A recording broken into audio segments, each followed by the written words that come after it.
Welcome, everyone, to the Most Accurate Podcast. I am one of your hosts, Brandon Niles. With me are my excellent co-hosts, Jen Akins and Chris Allen. Chris, how you doing today, buddy? I'm doing all right. Normally, I would say I'm doing well or I'm doing great or something like that. I'll just say I'm doing all right. We'll get more into it as we go along. But Jen, how are you doing? Like, how was Hawaii? Like, Brandon, did I tell you this? That when I texted Jen, out of the kindness of my heart, I texted Jen like last week to say, hey, Brandon and I, we just did the show. We missed you. Like, it was just Brandon and I just staring at each other awkwardly for like 45 minutes to an hour. I think I could hear our eyes clicking, like our eyelids clicking as we were blinking at each other for like an hour. And she didn't even believe me. Like, she was just like, well, that's not true. You guys are a bunch of liars. I've got the text messages as proof, but it's just like, that's something that she said. She didn't even believe that we missed her. But Jen, I'll ask, how was Hawaii? How was your vacation? Hawaii was wonderful. It was very nice to unplug for about 5 days. Very crowded, Hawaii. Just a constant sea of tourism in and out, luggage in, luggage out. Like basically we were in Waikiki, which is basically like Vegas, right? But on an island. So it's just like Vegas. Like, you're sitting in your hotel and they're just people coming in and out at all times, luggage in, luggage out. People everywhere, but it was fantastic. It was wonderful. Unfortunately, I came home with a little cold, which is kind of the standard, I think, these days. Like I said, every day in an elevator with 15 people per every time we came, of course I'm going to get sick. So, but yeah. And, so it was good. And I am sorry that I missed last week. And I didn't mean that you didn't miss me. I just meant that I'm sure you guys did a wonderful job on the show without me, is really what I meant. It wasn't a personal missing. It was a show missing. So that was the deal there. Brandon, I assume you have recovered from your cold since you passed it to me through the airwaves. Yeah, that's how I do. It's the new technology now. You're able to pass colds over podcast, which is what I did exactly. Yeah. And you're welcome is what I'll say. I'll just say you're welcome. Like, is this show, are we sponsored by, is StreamYard sponsor this show or anything like that? Because like, I feel like since I was also sick. Like last week as well. Were you? See, that's what I did. Yeah, I just sent it. So I just feel like it's a mighty coincidence that after we both talked with you, now we're sick, and the only connection for the three of us is through StreamYard. So it's just somebody needs to do a study on that. Yeah, I think so. Jed, you'll be happy to know that I'm the George Costanza, Chris is the Elaine Bennis, and you're the Jerry that brings us together. So It was an awkward Jerry-less episode last week. But I'm the Even Steven that brings you all together. Yeah, Even Steven. I don't know Even Steven. You haven't seen that episode? No, I don't. Well, I probably have. I probably don't know the name. Yeah, it's the one where Jerry, he's always even, right? Like, either George is up, Elaine is up, down. He throws a 20 out the window, and then someone comes in. It's like, I found it, Jerry. I found a 20 on the street. Oh, okay. Yeah, it's just always even Steven, and then Elaine is up. They switch places, and then Jerry's always just right there, even Steven. I remember that now. Okay, that makes sense. All right, let's hit some news. We're going to do several segments today, and there's going to be a theme which I'll reveal here in a little while. But first, let's hit some news. Not a whole lot of stuff to talk about, but I do want to bring up DJ Chark signing with the Panthers. This Carolina Panthers team is going to feature, presumably, a new quarterback, a new running back in Miles Sanders, 2 new receivers in Adam Thielen and DJ Chark, and a new tight end in Hayden Hurst. It's going to be a very interesting offense. Jen, I want your first initial reaction to DJ Chark signing there, because he's really set up to be the wide receiver 1 there, or at least to play that X role on the outside in Frank Reich's offense. I can say for the first time in years, I'm kind of excited about the Carolina offense as far as from a fantasy perspective, right? I mean, for the last however many years, it's been McCaffrey, until he got traded, of course, and McCaffrey only, right? As far as anyone you'd want to draft. But I like Chark. I like Thielen. I like Thielen gobbling up the touchdowns. He's had 30 touchdowns in the last 3 years. Why not do it again? Run it back. I'm excited about that. Always love some Hayden Hurst. I mean, tight ends in Carolina don't usually do much. It's kind of like Houston, right? I mean, it's kind of known for not much tight endness, but you never know. I mean, it's tough without knowing who's throwing any of them the ball. But I think based on what they have, Terrace Marshall, I mean, I think Chark and Thielen are good additions. Terrace Marshall, you got to think will line up in that slot. He's that big-bodied slot receiver that they drafted to be that. That's what he was in college. It's what he profiles the most to do. Chris, DJ Chark in Carolina, coming off a season where he was a little injury-plagued, which has been the case with him the last few years, but did play in 11 games, did catch 30 balls for 502 yards and 3 touchdowns. Not bad numbers considering he was a part-time player in Detroit. Obviously, not what we saw in 2019 when he had his breakout season with the Jaguars. Do you think we can see that 2019 version of DJ Chark again? Are you still looking at him as a guy with that kind of potential? There's actually a potential that we can see even better than the 2019 version. There was a post or a clip from the NFL owners meeting that's going on down in Arizona like this week, and somebody was talking with Frank Reich specifically about DJ Chark, and the quote was something along the lines that they want to expand his role. Frank Reich has been eyeing him for the past couple of seasons, wants to actually expand his role, turn him into a more complete receiver, expand his route tree. So if there is a chance that we can see more of DJ Chark, not just as a deep threat, because I believe his career average depth of target is somewhere between 13 and 14 yards. He's been one of the top 10, top 12 receivers in terms of downfield targets from a yards per target standpoint. So if now instead of him having not just the deep speed, because going up against Adam Thielen, who's well into the twilight of his career, Hayden Hurst can stretch the seam, but not as often as we would expect for DJ Chark. I wouldn't expect the same for Terrace Marshall, Shee Smith. I mean, all of those other guys that are part of the Panthers offense. If DJ Chark now has not just the deep threat ability, but also working in the intermediate parts of the field, he could essentially be the team's wide receiver 1, not just the guy that's creating explosives, but the guy that's taking those 1st and 10, those short types of short A-dot layup type targets and using his 4.3 speed in order to create yak after the catch, which is something that we haven't seen from Chark to date, throughout his career. So I'm excited about him, to be quite honest. He'll be 27, I believe, at the start of the season. So more or less entering the prime of his career. So if he can stay healthy, get in sync with his quarterback, whoever it winds up being, Young, Stroud, DJ Stroud.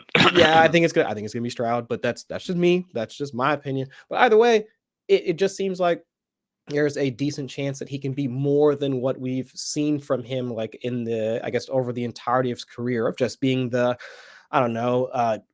that deep threat archetype of player, the Marvin Jones type of player, the Mike Williams downfield contested catch type of guy. If he can become more than that in an offense that's going to now feature what we assume to be a good prospect in a quarterback, I mean, the sky's the limit, I think, for Chark. I'm just hoping that I can get enough best ball drafts in before his value corrects, if what Frank Reich is saying is true. I like the value that we're probably going to get on both Thielen, who Jen mentioned, and on Chark. I think it's going to be interesting because I don't think they're going to cost a lot. And I'm looking forward to having lots of names called, Baby Chark, and things like that. Yeah. I'm looking forward to those types of things. So Chark is wide receiver 70 right now. That's a value. I like that. That's a value. I love this. Let's shift just real quick, Jen. I'm just going to ask your opinion on this. Lamar Jackson supposedly requested a trade. Does that change the likelihood of him moving to you? Do you think that's, or is it just more drama on the way to an eventual franchise tag playing season? I mean, it's crazy because, down in those NFL meetings that Chris just mentioned, there was a tweet out there and a video from Harbaugh that, he's looking forward to moving forward. I mean, but according to Lamar and his people, which I don't know if there are people, if it's just him or whatever, they're pretty far apart. So it's a lot of drama. I mean, I'm over it. I'm sure everybody's over it. But, on the flip side, there are some legitimate good landing spots for him. So it's let's get going here. Either make the trade, sign him so we can move forward. Whatever it is, I'm ready to get going because, Lamar's only 26. I mean, there's so much left. It's wild. Wild he's out there in the market. Yeah, if he moves on, Jen, does Tyler Huntley become interesting, or do you think the Ravens grab somebody else?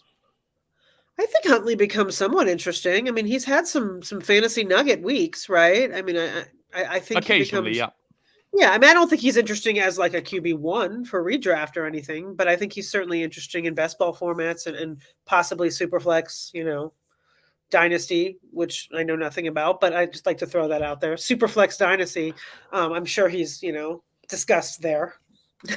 Makes sense. Speaking of Superflex Dynasty, I have a question. The next news item, this is just for Chris, specifically talking about Superflex Dynasty. Sean Payton was talking up Jarrett Stidham this week, right? And we know that Russell Wilson is coming off a horrendously bad season.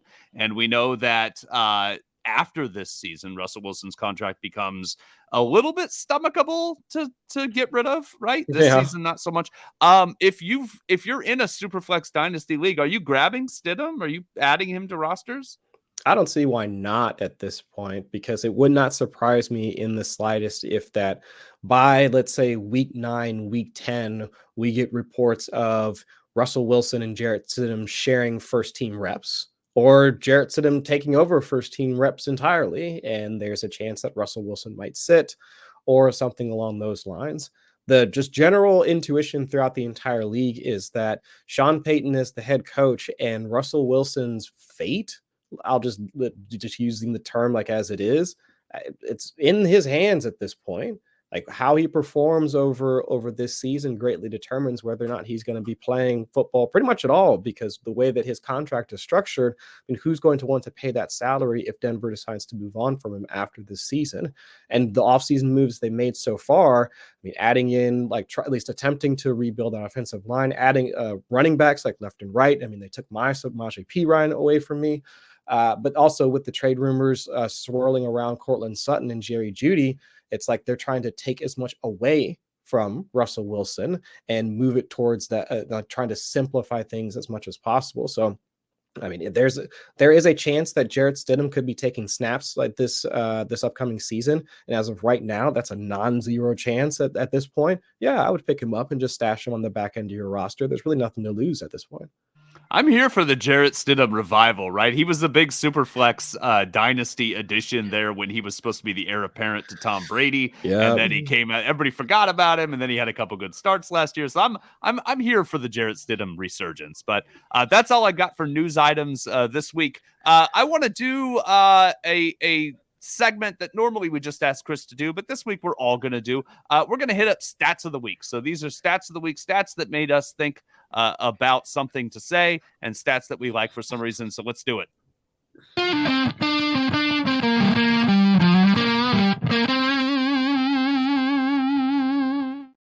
Chris, would you care to kick us off with your stat of the week? Yeah, absolutely. So for the folks that have read my quarterback streaming column for the past few seasons, know that I try to use pass rate over expectation, or PROE, as much as possible. Like our own Sam Hoppen, he tracks that on a weekly basis.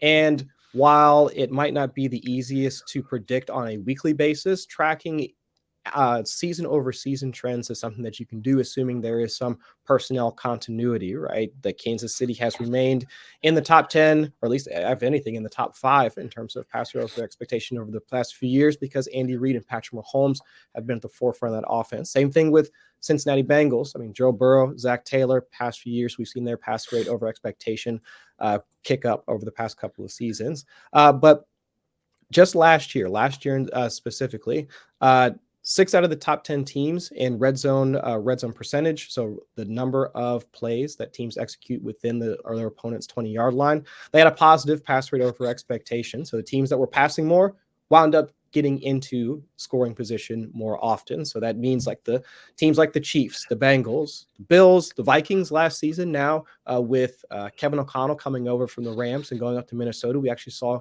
Kirk Cousins go from a fringe top 12 quarterback to, what was he, quarterback 6, quarterback 7 just this past year, with Justin Jefferson having that record-setting season. Chargers and Jacksonville, like all leaning more towards more on the pass this past season as well. We've seen them just get into scoring position more often. Now, does it always lead to the quarterback being the one that benefits from it? No, not necessarily, because they can always hand off to Joe Mixon, Austin Eckler, doing his thing, Travis Etienne. But the pass catchers, the guys that are involved, from T. Higgins to Stephon Diggs to Justin Jefferson that I just mentioned, or Austin Eckler again. Those guys the pass catchers associated with that offense, become the real beneficiaries. So as we go into the 2023 season, the teams that still have that same type of continuity. So again, the Chiefs, Bengals, The Bills still, Jacksonville, of course, everybody loves Jacksonville after they added Calvin Ridley. All of those teams should be the ones that we're kind of front loading like into our drafts, just because we know that with the personnel, with the coaching still remaining the same for the most part, like they should be the ones that are continually passing like when they're expected to. And they're also getting the players that we want, the fantasy assets that we're drafting, also like getting into the red zone and potentially finding the paint. Interesting to see Jacksonville in that. It makes sense. You're looking at what they did and what Trevor Lawrence did over the season. Interesting to see Jacksonville on that list, Minnesota on that list as well. And I like that you said that it's sticky, that it'll go on over to next year. It's something that you can actually use to be a little bit predictive, and that's what we love to see. Jen, what stat did you bring for us this week? Well, I pretty much stole this from our coworker, John Paulson. I was reading his article, Free Agency Winners and Losers, and I saw a little nugget, so then I decided to research a little bit and get into it. So Tony Pollard last season was running back 7 in total half PPR points and 9th in half PPR points per game, right?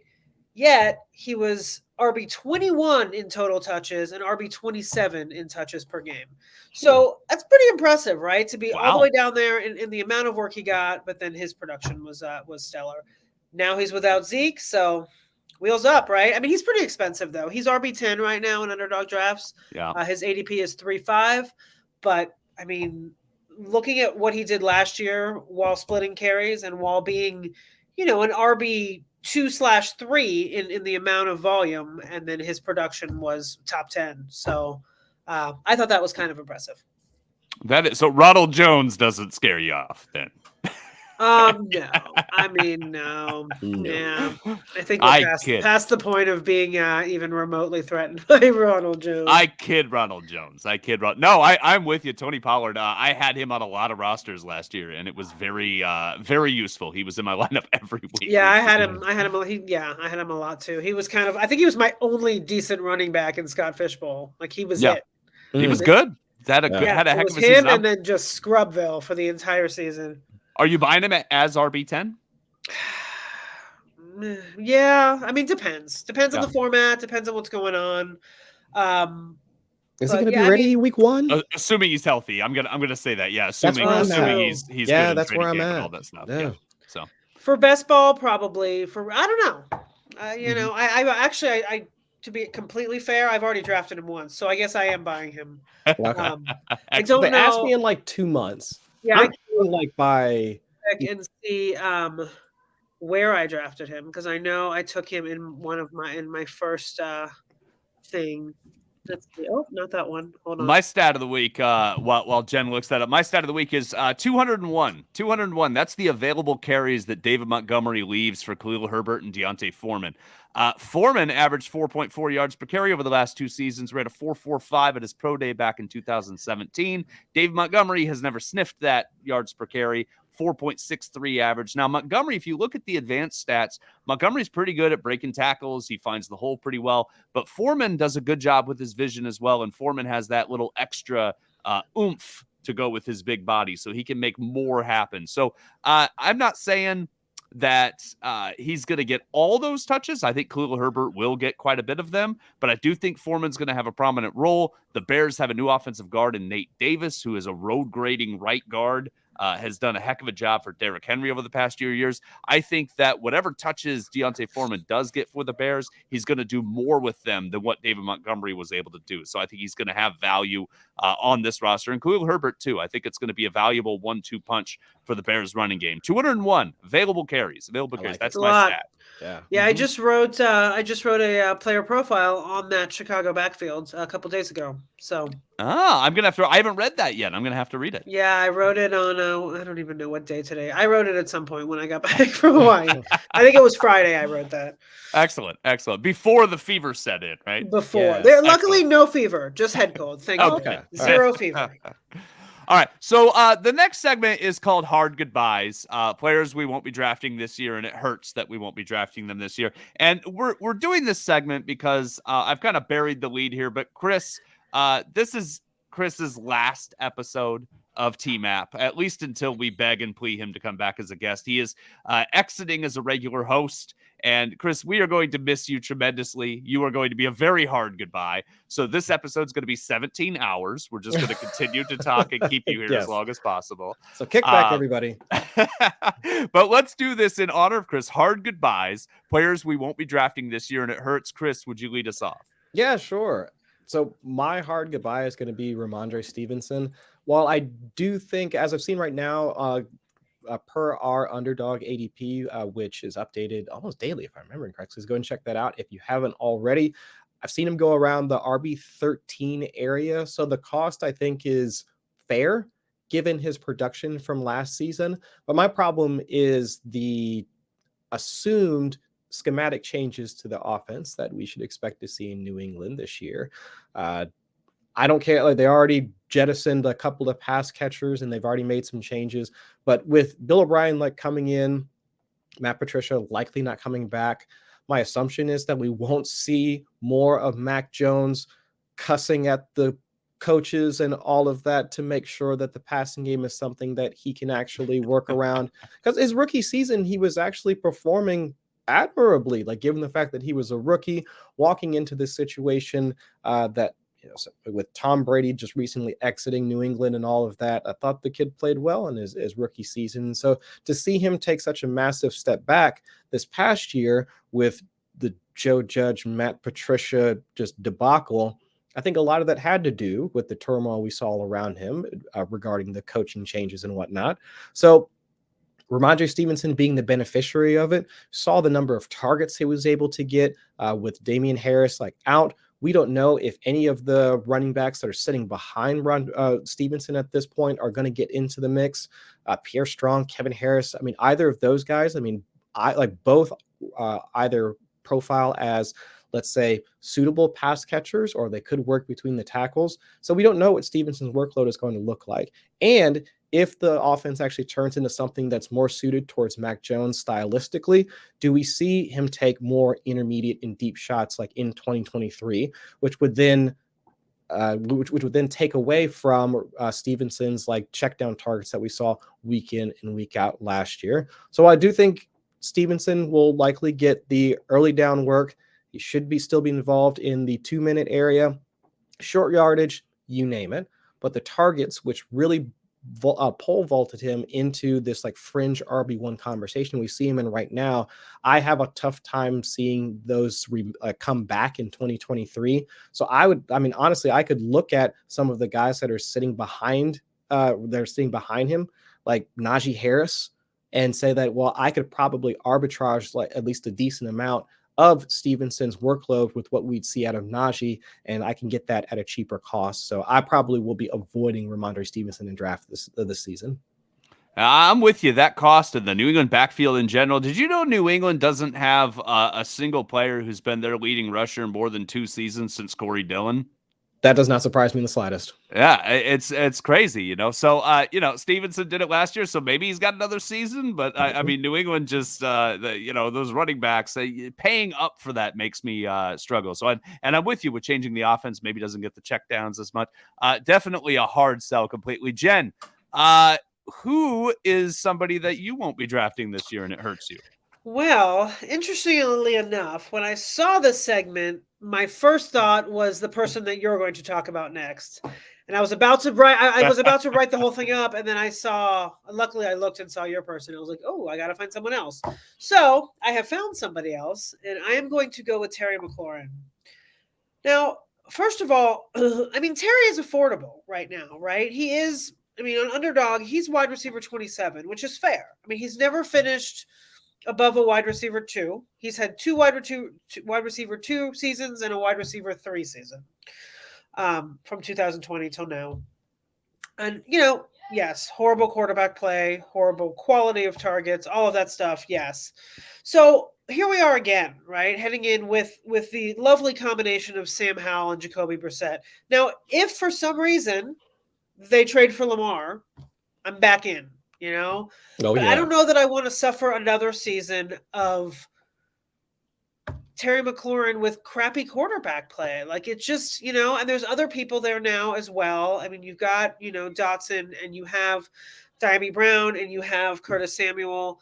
I like Terry. I think he has plenty of potential, but I just don't want to go through another wide receiver 2/3 season with him. So, like I said, he is affordable. He's going where he should go, but unless they upgrade their quarterback situation, whether it's, they get Lamar or they draft somebody that I doubt they're going to draft. I mean, they already spent money on Jacoby. So I think we're rolling with those two, and I think I'm out on him. In your favor here, Sam Howell only threw the ball 19 times in his one start last year. Although Terry McLaurin had 3 catches, 74 yards and a touchdown, but that's of course helps for a 52-yarder there. So hard to sign on for the Washington quarterback situation. I completely understand that. And you know what? I have to apologize to you, Jen. I did pick someone that would have been a natural pick for you. I picked a Georgia Bulldog. No, you did, but that's okay. I don't have like a proprietary situation over them just because I'm a homer. And it really wasn't even why. That situation. I mean, as you'll get to it in a second, I feel the exact same way as you do. So I was just going to go there.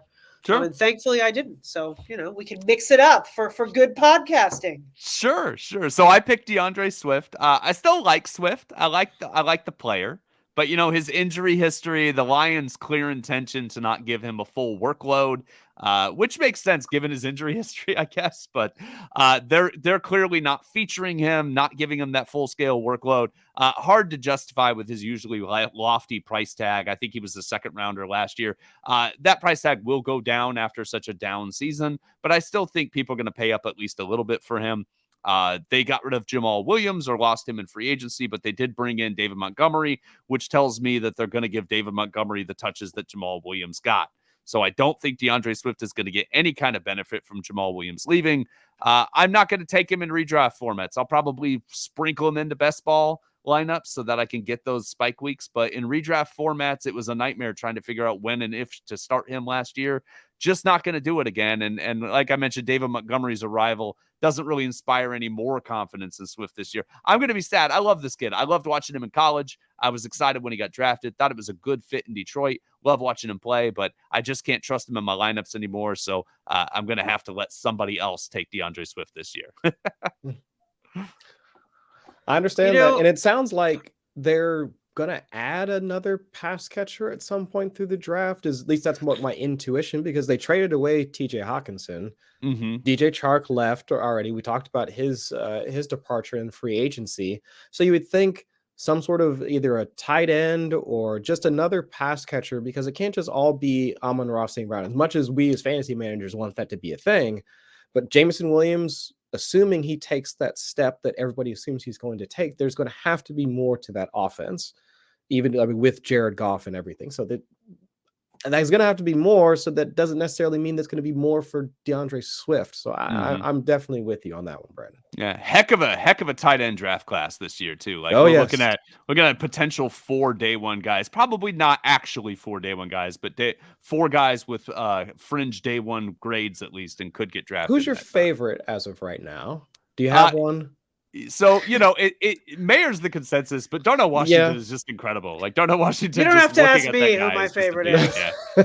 The Georgia kid, Darnell Washington. He's just the athleticism is off the charts. Have you heard about I've been hearing, I don't know if this is like a Dynasty thing or a Devy thing or something like that, but the Sam Laporta guy, I've been hearing stuff about him, and I've looked up at least looked through his like relative athletic score and like tried to do like some just research like behind the scenes on what he could potentially be. Doesn't sound like he's going to get a ton of hype like from a draft standpoint, but in the dynasty circles, I keep hearing his name like being mentioned. So I was wondering if you had a thought either way. Yeah, so he's from Tight End U, which is great, right? Iowa. That's Iowa. Where the good tight ends come from, right?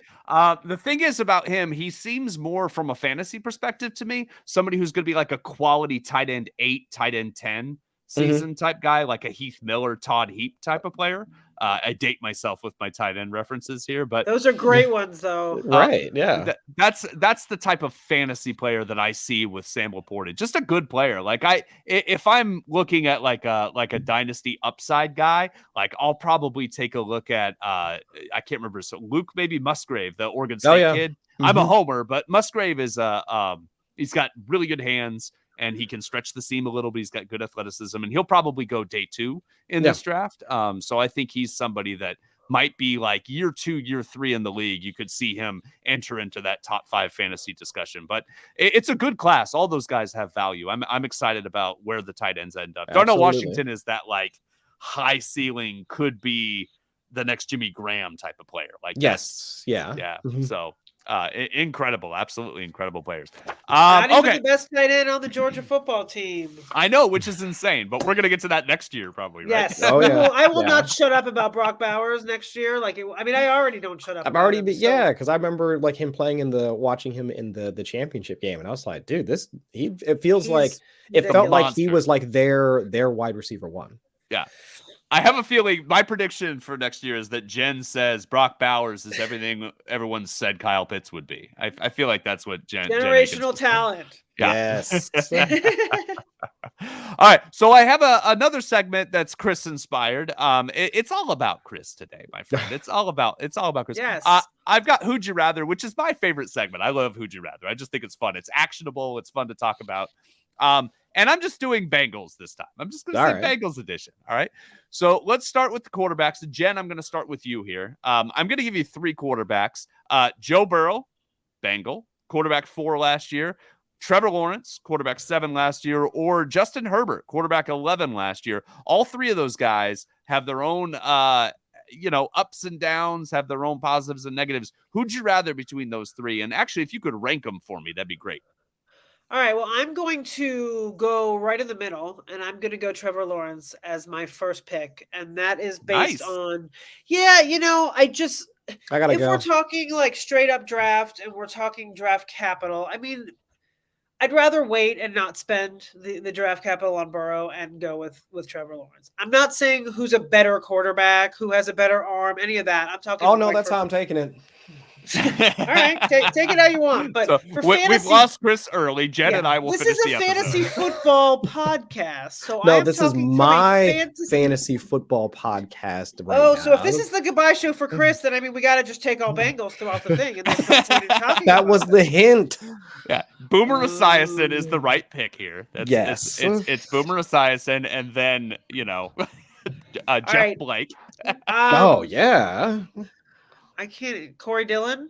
There you go. Yeah, classic Bengal. Wasn't he a Bengal at one point? All-time leading rusher for the Cincinnati Bengals. Absolutely. You mentioned him as a Patriot earlier, and then I got really turned around and had a great career as a Patriot too. Absolutely. Yeah. So I'm gonna go Trevor Lawrence just based on draft capital. I would rather wait a couple rounds, take him rather than take Burrow, unless I'm stacking and I have Chase or Higgins, and it just works out that way. So that I'd go him. Then I'm gonna go. Yeah. What's Herbert's ADP right now? I know it's really early. Where's he being drafted? I can tell you really now? Quick because I have this. Because that's going to be a determining factor for me. Okay, QB7. Okay. His ADP is 53.9. Okay. Burrow is QB5 at 39.5, and then Trevor Lawrence is QB8. So he's just one QB5 at 39.5. My goodness. So like the 3-4 Now do you understand why I'm going to go a little bit later? Yeah, wow. So I'm gonna go. Yeah, Burrow's my last choice, only based on draft, capital, not on how I feel as them as talents. That makes sense. I get that. And ADP tends to be a huge determining factor in fantasy decisions in general, but I feel especially at quarterback. Yeah, and I was going to say, I know we've talked about this in other shows and whatnot, and this year I feel like we'll be kind of trending towards earlier QB and not waiting. But I feel like those guys, Herbert and Lawrence at 7 and 8, that's not waiting. I'm not going bottom of the barrel. I'm not going Cousins. I'm not, but I feel like those guys are kind of that middle ground where you don't want to go too early, but still got a good quarterback. Yeah. What say you, Chris? Similar archetype, these 3 quarterbacks. What say you on the order here? Well, the order is Joe Burrow, Joe Burrow, Joe Burrow. That's the real order. No, I would say that even as a staunch Bengals fan, I do agree with approaching Trevor Lawrence as the first one off the board, just given the opportunity cost associated with it. So, like, if we are talking, so what his ADP is in the mid to late fourth round? Is that, if I'm just making a guess? I haven't done any best ball drafts to date. I'm not a sicko like some of you other people out there in these streets. Sounds like fifth. Sounds like fifth round for Trevor Lawrence. Okay. So we're talking like late fourth, like early fifth or somewhere in there. I could stomach that from an opportunity cost standpoint, like versus relying on, having to have a, let's say, primarily pocket passer. Joe Burrow, we saw like him rush a few touchdowns in, and he was scampering for first downs like throughout most of last season. But if your on-field production at least isn't heavily predicated on rushing production, I'm not saying you got to be Lamar Jackson or Kyler Murray in his early parts of his career, but there has to be more than what we've seen on Joe Burrow to justify like that third round cost for me. So I would still approach it probably Trevor Lawrence. Joe Burrow for me, just because of the pass rate over expectation associated with the Bengals right now. They've been top 6 the past like 2 seasons, if I'm remembering correctly. They were top 3 just this past year. So with most of the pass catchers still intact, but adding Irv Smith to the fold, so they swap out Hayden Hurst and add in Irv Smith. I'm intrigued at least by what Joe Burrow can do, even with the increased cost based off of last year. And then I'll throw in Justin Herbert as the third. Are you just out of curiosity with Herbert, with both of you, like, are you expecting a bounce back season from Herbert? I hope so. Yeah. No, I'd like to see it, but I don't know. Just curious. I'm as a resident of the state of Oregon, I'm not qualified to discuss Justin Herbert in a rational way. So I like that. I'm not an Oregon Duck fan. I'm an Oregon State Beaver fan, but I like the Ducks, and Herbert's such a likable kid and such a big part of like this state. Oh, great! It's great guy. But I guess just sell me on this idea that even after adding Kellen Moore, so they get rid of Lombardi, right? They bring in Kellen Moore, and everyone's like, okay, well, now Kellen Moore is going to add in all of these, like there's going to be more fourth down plays. There's going to be more aggressiveness, more timing, more stuff like from Kellen Moore. The Kellen Moore creativeness is what's going to solve all of their problems. But if you look at Kellen Moore's situation in Dallas to what his current personnel is going to be with the Chargers, what's the difference? You've got a prototypical X receiver on both squads in either Mike Williams and Michael Gallup that are either typically like banged up or ineffective as like downfield contested catch like passers. You have a superstar in terms of a slot receiver, like a power slot receiver that can function as your number one outside if you need to play flanker in either Keenan Allen or CeeDee Lamb. And that's cool, but who are the ancillary receivers that can at least pull defensive attention away? Neither team has that.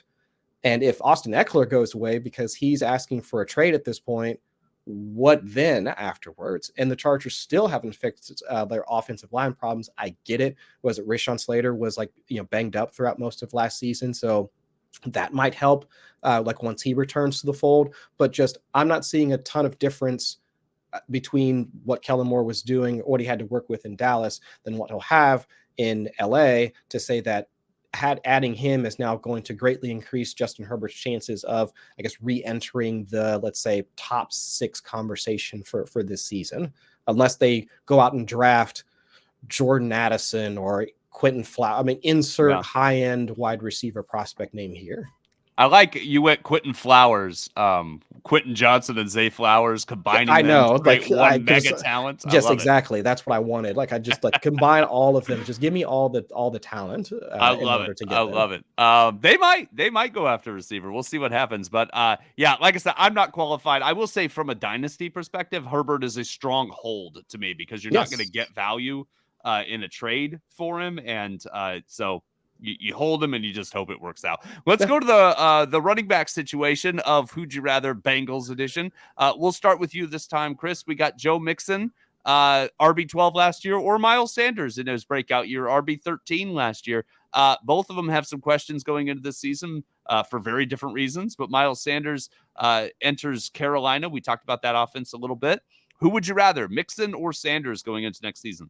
Give me Miles Sanders at this point. We know the limitations for Mixon, and even if he winds up staying with the team, I've come around on the idea that the Bengals could sign somebody like Ezekiel Elliott, and I wouldn't be all that upset about it, just because Mixon's a liability in pass protection. We saw that throughout. We've seen that over the past few seasons now at this point. So if there's going to be some workload concerns, at least overall, where they might end up having to pull him in key situations, and with Miles Sanders, we know what he is at this point, even if we know that the Panthers offense is a tier or 2 or 3 down from the Bengals, I'd probably still take Miles Sanders for the workload.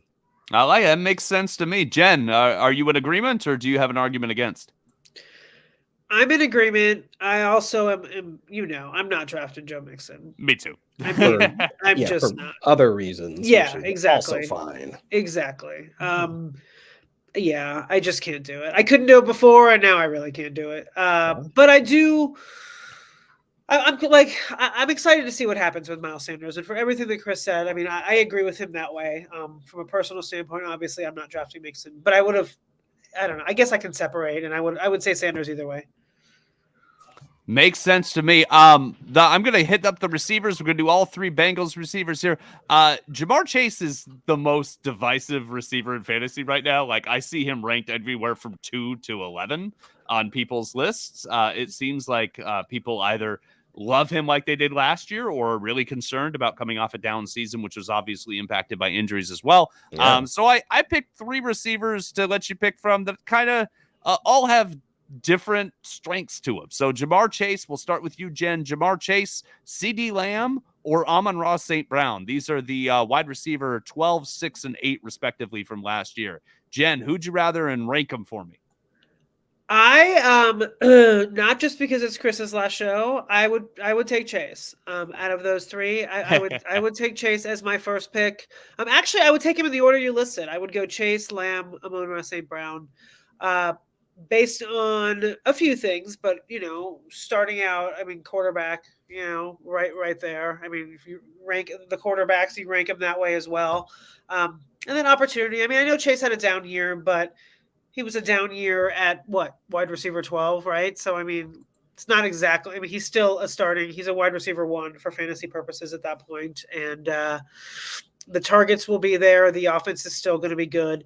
It may start out slow, like the Bengals tend to do, and people might get frustrated. However, yes, I'll get frustrated. Yeah, well, yeah, and fantasy managers will get frustrated as well. But I would pick Chase first out of those, then I would go Lamb, and then I would go Amon-Ra. That makes sense to me. Yeah, yep, you that. Too. Yep. Okay. All right. Well, I do. It's hard for me to argue too much with that because Jamar Chase is incredible. You love CeeDee Lamb. I know it. Let's go. I love CeeDee Lamb, and that's it. I don't even really have numbers to back that up. I kept looking for numbers to back that up, and all the numbers suggested Jamar Chase was the better choice. Suggested. Yeah, suggest. They all showed that, right? So it was. So I don't even have just a nudge. But I will say I will say they're both going to be phenomenal. I really think they're great. As long as Dak was under center, CeeDee Lamb was excellent last year, and Jamar Chase, when he was healthy, was excellent last year. Amon-Ra St. Brown also, when he was healthy, was excellent last year. So all really great options. You can order them how you like. Jamar Chase seems more volatile to me, so I just with the CeeDee Lamb, despite the fact that CeeDee Lamb struggled without Dak. In any event. Let's go to the next receiver on the Cincinnati Bengals list. Chris, we're going to start with you this time. T. Higgins, wide receiver 17 last year. DK Metcalf, wide receiver 18 last year. Or Brandon Aiyuk, quietly wide receiver 15 last year. I would probably go DKT and then Aiyuk. We did see DK start to at least make some movement in terms of earning like a larger target share as compared to like Tyler Lockett in some way, shape, or form.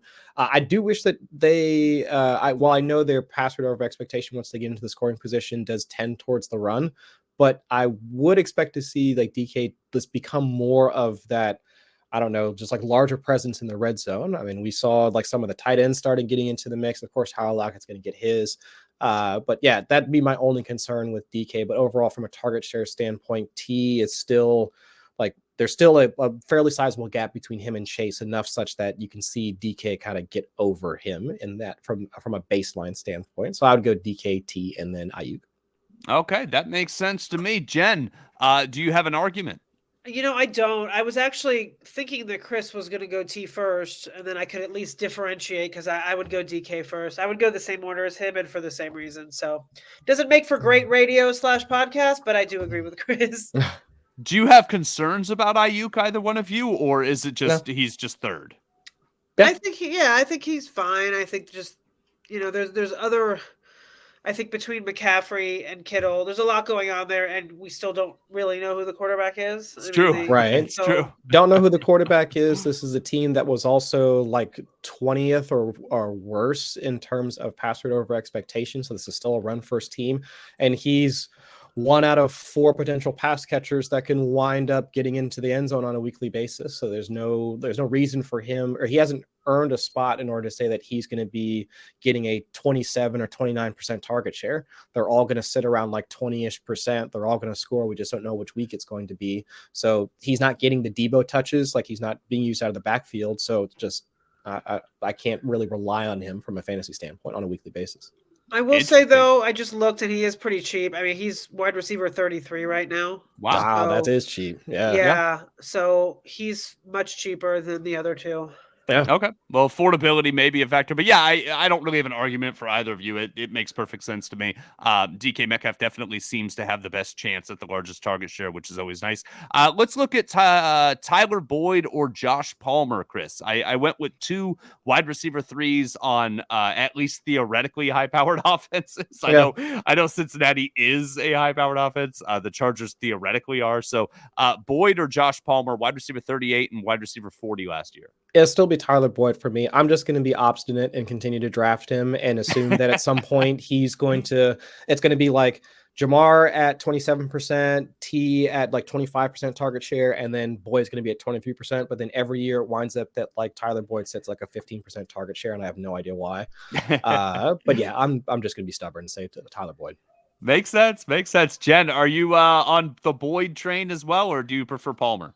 I'd probably go Palmer, just based on the fact we don't know what's going on right now with the Chargers and Williams. Last year was, he was hurt quite a bit, and I don't know. I kind of like Palmer. I mean, I don't know why, because he didn't really live up to expectations last year, but I still kind of like him.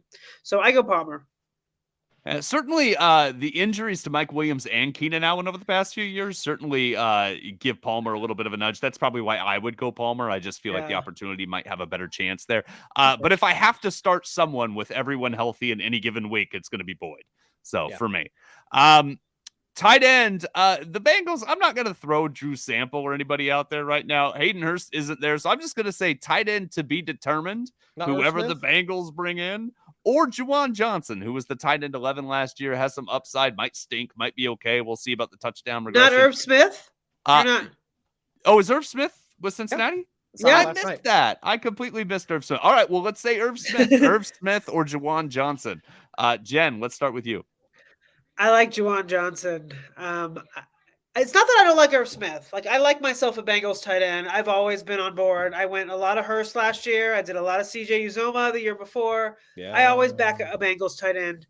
I like Juwan Johnson, though. I think he's super sneaky this year. He's affordable, and he was pretty good last year. So, obviously they have a different quarterback. You got Derek Carr. I still think I like Juwan Johnson there. I don't mind that one either, and there's literally a tweet that was out earlier today because there was a beat reporter down at the owners meeting that talked with Dennis Allen and said, "Stop me if you heard this before." But Dennis Allen said there's not a certain timeline yet on Michael Thomas's recovery. Like, he's still not 100%. Lord, I can't do that again. Poor guy. I feel so bad for that dude. Like, I can't believe it. I know, like, it's late March. So it's not a massive deal right now, but just like it's still like his health is still an issue for them. So yeah, I do kind of lean Juwan Johnson. Yeah, it makes sense. I like that. Yeah, sorry I missed that Irv Smith news. I feel silly. Normally I'm pretty up on top of that stuff. All right, let's finalize with the kicker. I'm going to start with Jen again because it's a kicker question. Evan McPherson, the kicker 18 last year, or Jake Elliott, the kicker 19 last year. I thought this would be a tough one for you, Jen. So believe it or not, it is. Like, it's a legit tough decision. I would have to look at the schedules, and do my number crunching.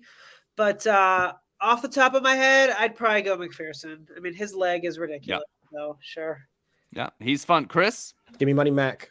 Excellent. No argument there at all. I've got one more segment. I'm just going to kind of go through it, so forgive me as I talk a bunch, and I'll let you all comment and all that. So this is my all-time Allen ranking. All right, these are the best Allens in football of all time. All right. I'm going to start at the bottom. I'll breeze through the ones at the bottom, right? I'm going to start number 14, Ryan Allen, quality New England punter from 2013, 2018. A lefty, right? Bill Belichick loves his left-footed punters because the ball comes down a little weird and he thinks that it's harder to field them. He'll find and since it's me, number 13, I'm going to have to go with a kick returner, Allen Rossum.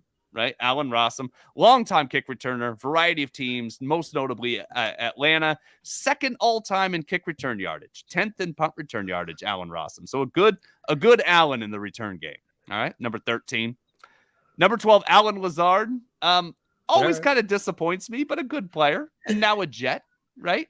You say always like he's been around for decades. Decades. At least decades. I've been drafting him and being disappointed for at least 35 years. It feels that way, huh? Yeah, absolutely. Number 11, Jimmy Allen. I'm going to be honest. I had to look this guy up. This was what I didn't know. These other guys I was able to come up with, but Steeler and Lion defensive back from 1974 to 1981, 9 interceptions in his final season, 31 career picks. Way to go, Jimmy Allen. Longtime Detroit Lion and Pittsburgh Steeler. Number 10, Allen Robinson, who had some really good seasons. And I this one I'm going to pause just for a moment. Allen Robinson. Jen, is he done? Are we interested in him at all? I straight up forgot about him until you just brought him up. So, and I've been drafting already. I feel so bad for Allen Robinson. So I think so, because I honestly forgot he existed until you just threw him out there. That's really sad because he had some great seasons. He did. Really bad quarterbacks. He just kind of got screwed in the NFL in general. But I don't know. Is he on a team right now or is he a free agent? I think he's still a Ram technically. But yeah, quarterback purgatory for sure. Absolutely. Yeah. Number 9, Will Allen, Giants and Dolphins cornerback from 2001, 2011. Underrated corner. He was a good corner for the Giants, good corner for the Dolphins. Number 8, another great defensive back. Now we're getting into really good Allens. We're getting into some really good Allens here. Eric Allen, longtime Eagles defensive back, played for the Saints and Raiders, but 3-time All-Pro, led the league with 4 interceptions in 1993. Eric Allen, phenomenal Eagles defensive back, legend in Philadelphia. We already talked about this, Allen. This is a good Allen. Keenan Allen, Chris. Keenan Allen, number 7. He's my 7th Allen of all time in football, which tells the quality of Allens we're getting into right now. I'm about to say, we're going to get some good ones here. Yeah, getting some good Allens. Number 6, Terry Allen, who won me a fantasy football league when he was with the Washington football team that was named something else back then. In the 90s, phenomenal running back during the time. Number 5, Marcus Allen, another great running back. I would argue a slightly overrated running back, but a great running back. Yeah. Excellent running back. Yeah. For the Raiders. Good time for the Chiefs. And then 4, I'm going to go Josh Allen at this point. Fantasy gold. 4. Yeah. Number 4, Josh Allen, fantasy gold. This guy has been phenomenal. It's great. Number 3, Jared Allen, one of the best pass rushers of all time, tied for the most safeties ever with 4 safeties ever. Doug English, Ted Hendricks, and Justin Houston, also with 4 safeties. So you can dazzle your trivia friends when they ask who has the most safeties ever. You can say Jared Allen, Doug English, Ted Hendricks, and Justin Houston with 4. Number 2, Larry Allen, longtime Cowboys guard. He's a fantasy MVP in his own right because he paved the way for Emmitt Smith for years. He was one of the best guards in football while he was playing. Hall of Famer, excellent player. And of course, number 1, the best Allen in the realm of football of all time, diabolical podcast partner, exceptional writer, perfect friend, the unequivocal Chris Allen, phenomenal man. Chris, I have really enjoyed doing this podcast with you for 2 years. And I just want to thank you for the time that you come. Not only are you a good person, you're professional, you're reliable, you're very smart. You make me sound smarter. And I just appreciate you. And thank you for the time that you spent on this podcast. Look, I mean, you guys have been like the reason why we've actually been able to have fun on the show for the past 2 seasons. So I've been blessed to be able to work with all 3 of you. I mean, it sounds like working behind the scenes like right now, but once we get into the grueling parts of the season and like even by Monday, Tuesday evening, like I am already spent. Like I am tired. I am just ready for the weekend, and we're only just a couple of days removed from just sitting down and just ingesting all of this data and this information. But you guys have made this so much fun, and like it's made my week easier, and it's just made my time here at 444 like all the more just an absolute blast. And to be able to call this place a home for the past like 4 to 5 seasons has been great. And you guys have been my friends like through the entirety of it. Jen has made, you say I sound smart. Jen is the one that's made me sound smart for the majority of my time here. So I would not be at the place that I am without you guys along at my side to be here for this part of the journey. So I appreciate you guys from the bottom of my heart. I'm all sad now. Well, Chris, I mean, listen, we joke a lot, but I'm obviously going to miss you for reals. Oh, you are? Yeah. I am. No, you're not. I am. I really am. All right. I'm going to miss you in the 444 Slack. I'm going to miss you on the podcast. I'm going to miss editing you every week for the last, 5-6 years. I mean, it's been, aside from this podcast as an actual coworker, it's been a long time. So luckily, we'll be in the Twitter streets. Yes. And, we'll be in touch. It's not like you're going away. So Nope. We'll see you around the fantasy football world. Yeah. And, Brandon and I will have to go on. It'll have to happen. I'll be around. I'll be back at some point. I mean, you'll definitely come on and guest with us for sure.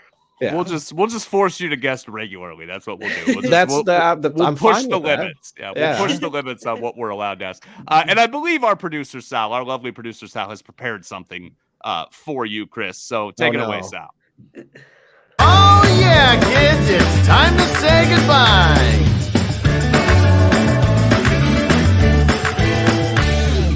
Goodbye, see you next time, everyone. Goodbye, see you next time, everyone. Goodbye to you, goodbye to you, goodbye to you, goodbye to me. Goodbye, see you next time, everyone.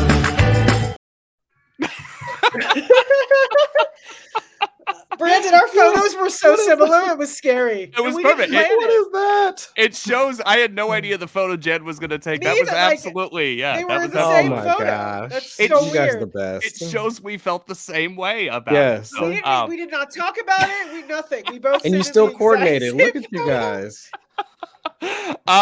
Chris, we genuinely love you. For the last time, thank you, Chris and Jen. Always a pleasure. Don't forget to subscribe to this podcast, listeners. Follow us on Twitter at Jen Akins NFL, at Chris Allen FFWX. Follow Chris and whatever he does next. It's always going to be worth checking out. You can follow me on Twitter at 2guysbrandon. Thanks for checking us out and have a great day. Oh yeah, kids, it's time to say goodbye.